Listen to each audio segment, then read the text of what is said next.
السلام عليكم. لا تنسوا الاعجاب بالفيديو والاشتراك في القناة تشجيعا لنا لنستمر بنشر المزيد إن شاء الله. I'm here to talk about success. The first rule of success is to have a vision.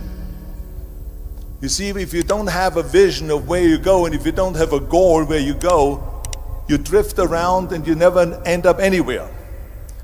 I mean, as you know, I was born in 1947 in Austria after the Second World War. So I was very fortunate that I stumbled onto my vision. And I didn't really like Austria when I grew up. I couldn't wait to get out of there. I couldn't see myself becoming a farmer or a worker in a factory or anything like that. Even though my parents wanted me to stay there and have a normal life. But that was their vision, not mine. My vision was totally different. I felt that I was born for something special, for something unique, for something big. Then one day I went to school. I remember I was 11 years old, and they showed a documentary about America. And there they showed in this documentary the huge skyscrapers, the high-rises, the huge bridges, the 6-lane freeways, and all of this stuff. And I said to myself, that's where I want to be. I don't want to be around here with these little farmhouses and these little buildings. I want to be in America. And one day after school, I walked by a store in Graz. So I went inside and I looked around and I looked at this stuff, and I saw a magazine. I saw a bodybuilding magazine that had Reg Park on the cover. Reg Park was then a 3-time Mr. Universe. And I saw him on the big screen as Hercules. I read that and I said to myself, wow, this is the blueprint for my life. This is exactly what I want to do. I want to become a bodybuilding champion just like Reg Park. I want to get into movies just like Reg Park. And I want to make millions of dollars and be rich and famous just like Reg Park. Do you know how great it felt that I knew where I was going? Imagine the majority of people don't know where they're going. I knew where I was going, that I'm going to become this bodybuilding champion just like him. So it was just a question of how do you do it? I was so relieved, because when you have a goal, when you have a vision, everything becomes easy. So people always ask me, when they saw me in the gym in the pumping iron days, they say, why is it that you're working out so hard?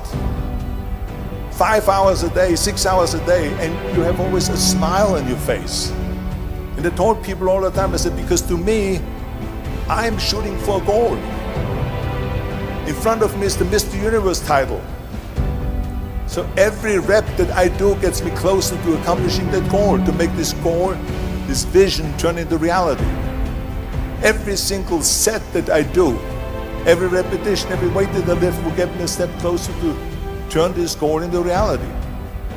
So I couldn't wait to do another 500-pound squat. I couldn't wait to do another 500-pound bench press. I couldn't wait to do another 2,000 reps of sit-ups. I couldn't wait for the next exercise. At the age of 20, I went to London and I won the Mr. Universe contest as the youngest Mr. Universe ever. And it was because I had a goal. So let me tell you something, visualizing your goal and going after it makes it fun. You got to have a purpose no matter what you do in life. You got to have a purpose. 74% hate their job in America. Now this is not much different when you come to Europe.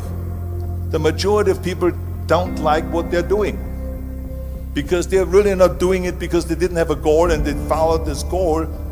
They just aimlessly drift around, and then all of a sudden there's a job opening, so they get that job because you have to work. But then when you work, it's a chore. It's work. It's not fun. So if you think about, only a quarter of the people really enjoy what they're doing in life. That is unbelievable if you think about it. So I felt so blessed that I knew what I was doing. It's like a medical student that studies and knows he wants to become a doctor. You know where to go. And the same thing is also in politics.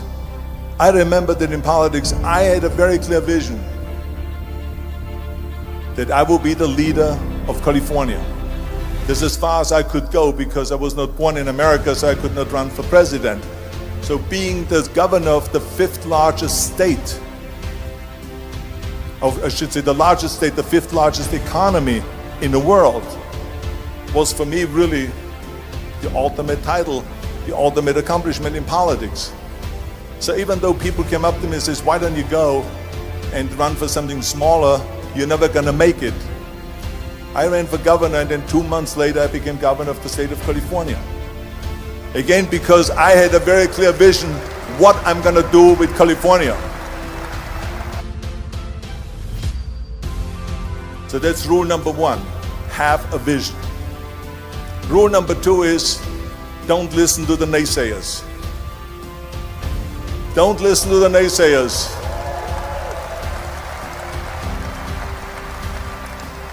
Everything I ever did, the thing that I heard out of people's mouth was, that's impossible. That can't be done. Or no. That is exactly what I heard, and of course I proved to the people that it can't be done. So whenever someone said to me, it can't be done, I heard, it can be done. When they said no, I heard yes. And when they said it's impossible, I heard it is possible. I'm a strong believer of what Nelson Mandela said, that everything is always impossible until someone does it. Well, I'm gonna be the one, I said to myself, I'm gonna do it and I'm gonna show it to them. Maybe it has never been done before. That's perfectly fine with me. But I'm gonna do it. And I did not listen to the naysayers. It's all about the hard work that you put in. I said to myself, in bodybuilding, I worked out 5-6 hours a day. I'm gonna do the same thing now for acting. And of course I went to college to study English. I studied the accent removal, acting classes, and all of this stuff, all day long. I worked and I worked and I worked. And within a short period of time, I made one movie called Hercules in New York, which of course went right into the toilet. But it didn't discourage me. I still had the same vision. And then all of a sudden I did Streets of San Francisco. I did Stay Hungry and Pumping Iron and The Villain. And then all of a sudden I was asked by Dino De Laurentiis and by Universal Studio to star in Conan the Barbarian. And after I did Conan the Barbarian, the director at the press conference said to the press, the director was John Milius, he said to the press, if we wouldn't have had Arnold, we would have had to build one. So think about that. The very body that they said can never be sold because the time is wrong. A few years later, I'm doing Conan the Barbarian, and it was the #1 hit at the box office when it came out in the summer of '82. Think about that. And the director says, if we wouldn't have had his body, we would have had to build one. So all of a sudden, my body became an asset, not a liability. And the same thing was with Terminator. After we were finished filming Terminator, Jim Cameron said to the press, if Arnold wouldn't have had that accent and talked like a machine, I think the movie wouldn't have worked. So think about that. The body and the accent that they attacked was an asset. But I didn't listen to those losers. I didn't listen to them at all.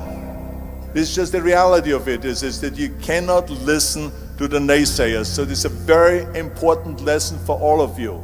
So when someone says, no, this is a stupid idea, you in your mind, you don't have to say it, but in your mind just say this, fuck you, you're an asshole. What do you know? لا تنسوا الاشتراك في القناة ووضع إعجاب على الفيديو. إلى اللقاء.